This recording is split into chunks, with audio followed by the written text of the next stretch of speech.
चलो भाई देखो अब मैं क्या करता हूँ। करने की कोशिश की, लेकिन जो क्वालिटी का डिफरेंस है दोनों टीमों में वो बहुत ज्यादा है। अफगानिस्तान खेले हमारी टीमों से अभी, मतलब ये एक फ्रेंडशिप, ताजी ताजी नई नई फ्रेंडशिप सीरीज हुई है, क्योंकि नई नई इनकी दोस्तियां हुई हैं। पहले ये हमारे साथ थे दोस्त। जेलसी हो रही है एक चीज से बहुत ज्यादा। वो क्या चीज है? मौसम एक जैसे, शक्लें एक जैसी, बोलना एक जैसा, हर चीज तकरीबन एक जैसी है। उसके बावजूद इवन के हमसाए भी हैं, पहले एक ही थे। इंडिया की क्रिकेट इतनी ऊपर निकल गई और पाकिस्तान की क्रिकेट नीचे से नीचे जाती जा रही है। इसका एहसास अभी कल हुआ कि कल इंडिया की मेन टीम नहीं खेल रही थी। कल इंडिया के बच्चों का भी मैच था, इंडिया एक ही टीम जिसको कहते हैं, इंडिया ऑफिशियल टीम का भी मैच था और इंडिया की वुमेन्स का भी मैच था। अब मजे की चीज आपको बताऊं क्या है? 2 ओडीआई थे, एक T20 था। एक ओडीआई बच्चे मारते हैं 319 और 100 रन के मार्जिन से जीतते हैं। अगले मैच में बड़े मारते हैं 400 ओडीआई के अंदर और काफी बड़े मार्जिन से जीतते हैं। फिर वुमेन्स आती हैं वर्ल्ड कप के अंदर, वो मारती हैं 209 और वो भी अच्छे खासे मार्जिन से जीतती हैं। इट वाज इंडियाज डे जी, टोटली। मतलब इंडिया ने आज 3 मैचेस खेले हैं और तीनों में मतलब जीते नहीं है। उन्होंने अगली टीम को बिल्कुल ही क्रश कर दिया है। डोमिनेट करना मेन स्ट्रोक इसको ही कहते हैं। इंडिया का भाई आज जहां पर भी मैच था, इंडिया की टीमों ने भाई अपना 1 साइडेड मैच जीता है, वो भी भाई बड़े बड़े मार्जिन से।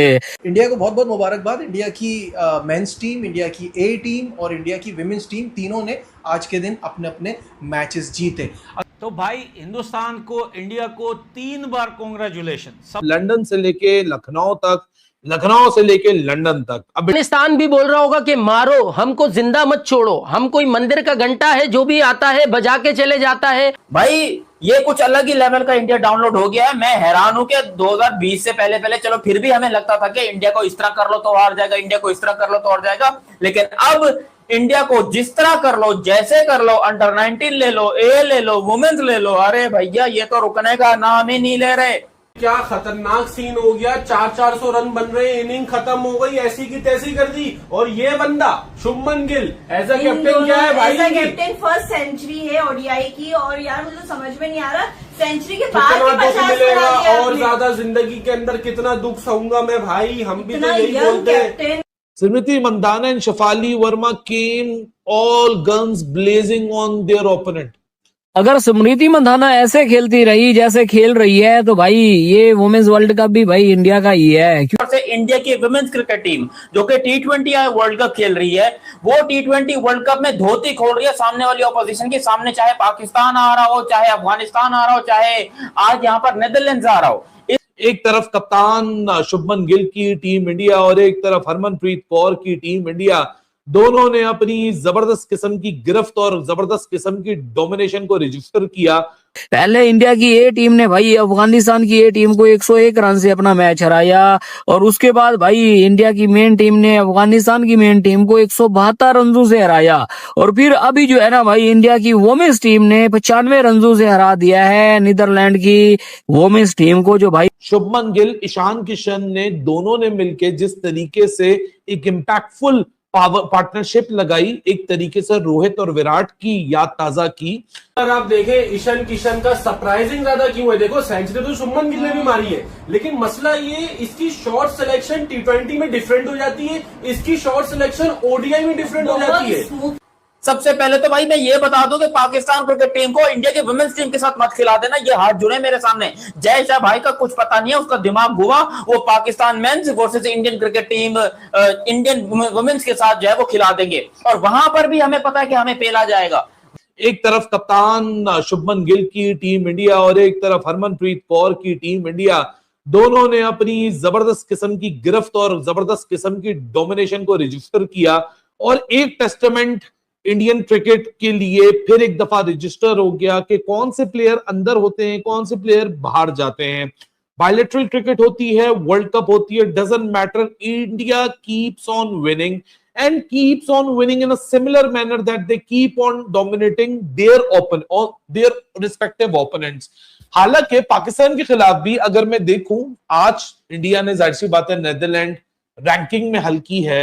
मैं कंपैरिजन नहीं करना चाहता पाकिस्तान से नेदरलैंड का।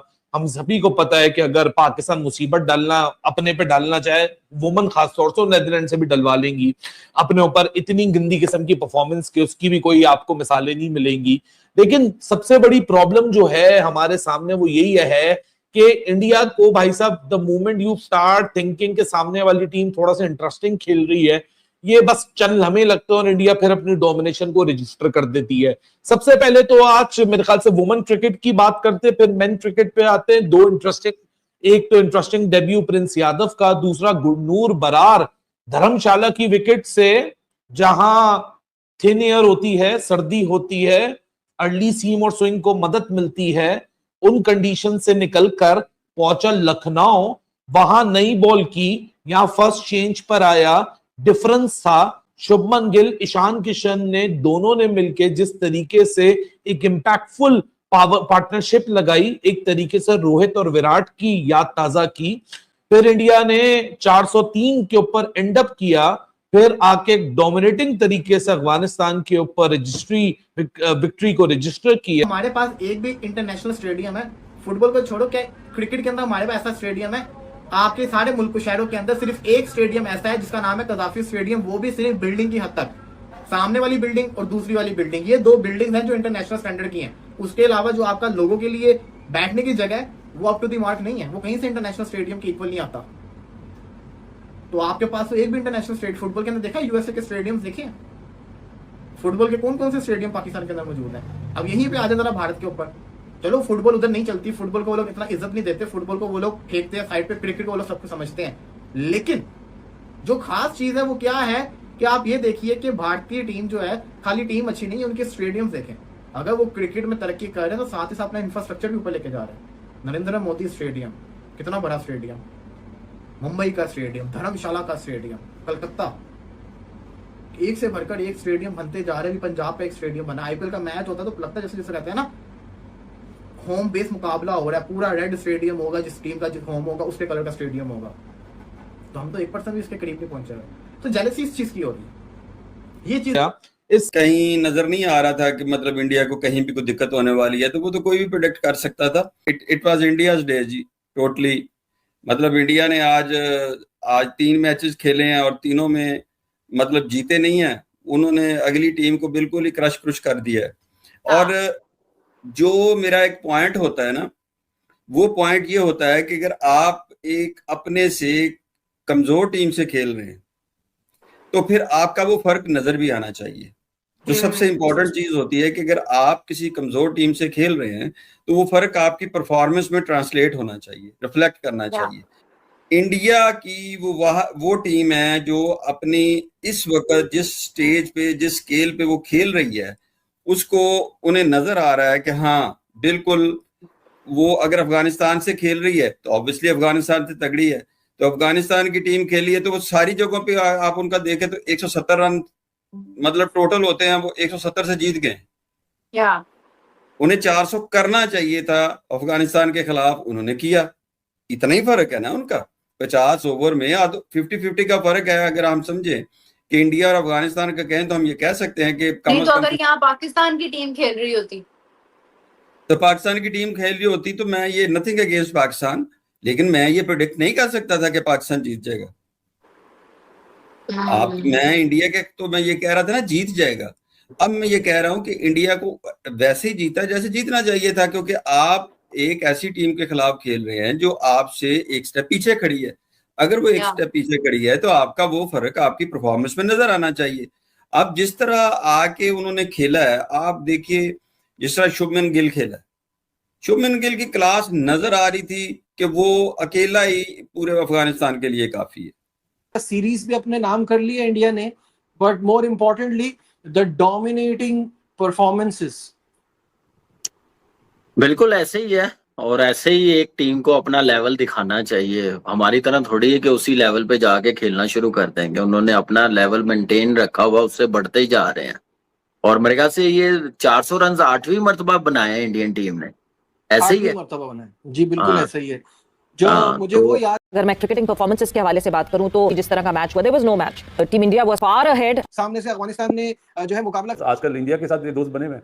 ईशान किशन और गिल बहुत कुटाई किया अफगानिस्तान की, बहुत ही मारा है, बेतहाशा मारा है, बेरहम तरीके से मारा है, कसाईनुमा तरीके की मार लगाई है। पाकिस्तान की क्रिकेट टीम से बहुत आगे है। बदनसीब है जो जल्दी आउट हुए।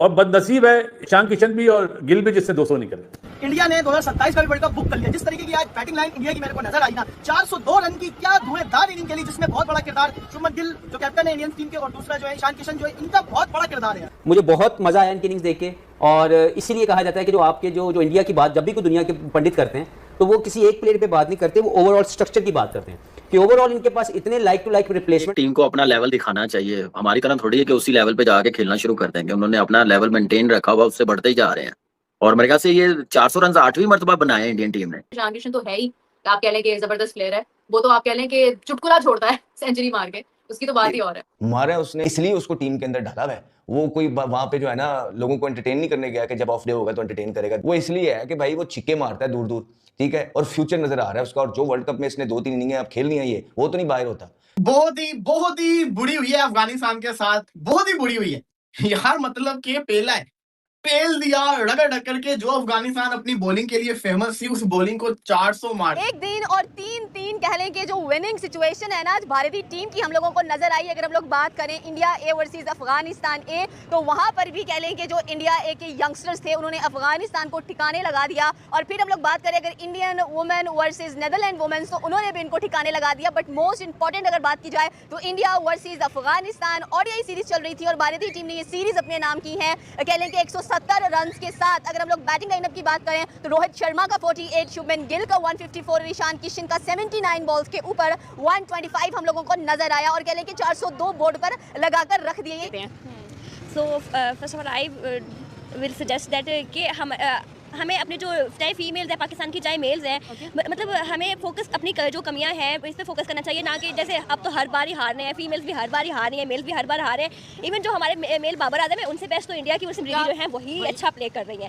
तो I will just little bit suggestion कि यार जो आपको कमियां है ना पहले उस चीज़ को कवर करें, then try to do any international level match. First focus on your जो भी आपकी कमियां यार वो जिम भी नहीं देती है, सेल्फी लेती है, कहती है चलो टूर मिल गया हमें फ्री का, हम घूमे फिरें, ये करें वो करें। बल्कि उनको पता है कि हमने अपनी नेशन के लिए खेलना है, हमारे लोगों के इमोशंस जुड़े हैं हमारे से, हमारे इमोशंस रोले जाते हैं, रोते हैं हम जब इंडिया से हारते हैं खास तौर पे। As I am also a player, I will मतलब कि I will try to do something for my nation, कि मैं अपनी पहले कमियां देखूंगी, फिर ही मैं किसी इंटरनेशनल लेवल पे भी खेलना चाहूंगी। तो वो हमसे बहुत अपवर्ड है। जैसे आप उनकी आज इनिंग्स देखेंगे तो उन्होंने ओडीआई में 400 रन कर दिया, जो कि बहुत बड़ा माइलस्टोन है। क्योंकि आप देखें ईशान किशन जो विराट कोहली की जगह पे आए हैं, उनका कमबैक हुआ है 2-2.5 साल बाद ओडीआई क्रिकेट में।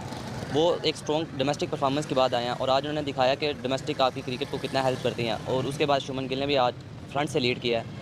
उनको पता था कि आज हम अपने होम पे खेल रहे हैं अफगानिस्तान को हराना इतना इजी नहीं है। उनके स्पिनर्स भी बहुत अच्छे थे, लेकिन जैसे उन्होंने आज बारी खेली है, बहुत अच्छी बारी थी आज।